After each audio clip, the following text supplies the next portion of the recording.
भगवान का कथा होती है या भगवान के कोई भी कृत्य होते हैं, उसमें आना हमारे लिए बहुत पुण्यदायी होता है, बहुत फलदायी होता है। इसलिए हमें जो भी कार्य हो भगवान के, हमें उससे हर्ष से मनाना चाहिए, अपना समझकर। यदि निमंत्रण ना मिले तो भी अपना जानकर हमें आना चाहिए।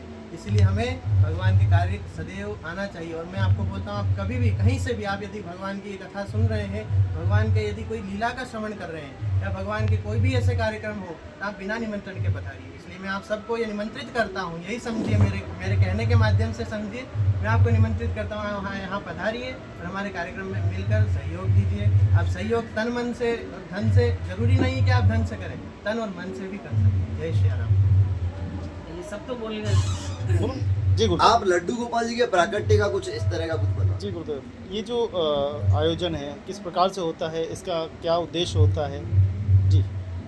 पीठाधीश्वर महंत हर्षिता दास, राम जी का मंदिर, ये 6 सालों से हमारे यहाँ से लड्डू गोपाल को लेके जाते हैं, नाव में नौका विहार करवाते हैं, यहाँ से अधिक संख्या में लोग पधारते हैं। ये अब हम 2 साल से ऐसा कर रहे हैं, सभी संगठन इसमें मिलकर सनातन धर्म का बढ़िया प्रचार प्रसार हो रहा है। और वहाँ पे नौका विहार होने के बाद में सबके भोजन का भी है, भजन संध्या होती है, भोजन भी होता है। हर साल हम लोग भोजन का आयोजन करते हैं। हम ये चाहते हैं सभी लोग पधारें, वहाँ पे प्रसाद पाए और लड्डू गोपाल की जो लीलाएं होती है वो देखे। जो जैसे कि नया जल आता है, तो नए जल के हिसाब से हम लड्डू गोपाल को ले जाते हैं और उनको वहाँ पे नौका विहार करवाते हैं। जय श्री राम। इसके पीछे जल को स्वच्छ रखना, मनुष्य की स्वच्छता रखना, क्या क्या संदेश इसमें होते हैं? हम तो यही चाहते हैं, जल बिल्कुल स्वच्छ रखना चाहिए। वहाँ पे देखा है हमने, बहुत से लोग सुबह सुबह जाते हैं और तैरते हैं, सब कुछ है, वहाँ कपड़े भी धोए जाते हैं जल के अंदर, जबकि ऐसा नहीं करना चाहिए। जल को साफ सुथरा रखो, अच्छा रखो, स्वच्छ रखो। उनके जो गणगौर घाट के बाहर जो है, वहाँ भी गंदगी बहुत रहती है। कोई भी जैसे लोग जाते हैं, पर्यटक भी जाते हैं, तो वहाँ आइसक्रीम खाते हैं, कॉफ़ी पीते हैं, कुछ भी, तो वो कचरा वहाँ ना डाल के और डस्टबिन के अंदर डाले और शुद्धता रखे, साफ रखे, स्वच्छ रखे।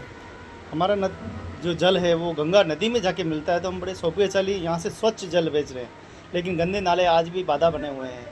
तो ये तो प्रशासन का काम है। जैसे गंदे नाले हैं, हमारे हिसाब से बहुत अच्छा गंगा ही है, हम उसी को गंगा और यमुना समझ के हम उसकी आरती करते हैं, उसकी पूजा करते हैं। सभी पूरा उदयपुर उसमें शामिल होता है, संत समाज भी शामिल होता है। सब यही चाहते हैं उसको स्वच्छ रखो। ये प्रशासन का है कि वो उसके गंदे नाले उसके अंदर ना आए और उसकी व्यवस्था अलग से की जाए। पहले तो शहर में था, लेकिन आज तो गाँव से गंदगी आने लगी है। सब जगह से हमने बड़े बड़े नाले बना दिए, इन्होंने बड़े बड़े पाइप ला के और वो गंदगी उसमें डाली जा रही है। तो इनको नहीं डालना चाहिए, उसकी लाइन अलग कर दो। पानी के अंदर जो स्वच्छता है, गंगा समझ रहे अपन, यमुना समझ रहे, उसको स्वच्छ रखे तो ज़्यादा बढ़िया है। जहाँ मेरे भगवान तैरेंगे, जहाँ वो स्नान करेंगे, वो जल कैसा होना चाहिए? वो जल शुद्ध होना चाहिए। जहाँ अपने अपन तो यही है ना, भगवान को ले जा रहे हैं वहाँ, तो भगवान को नहलाते भी हैं, भगवान को क्रीड़ाएँ करवाते हैं।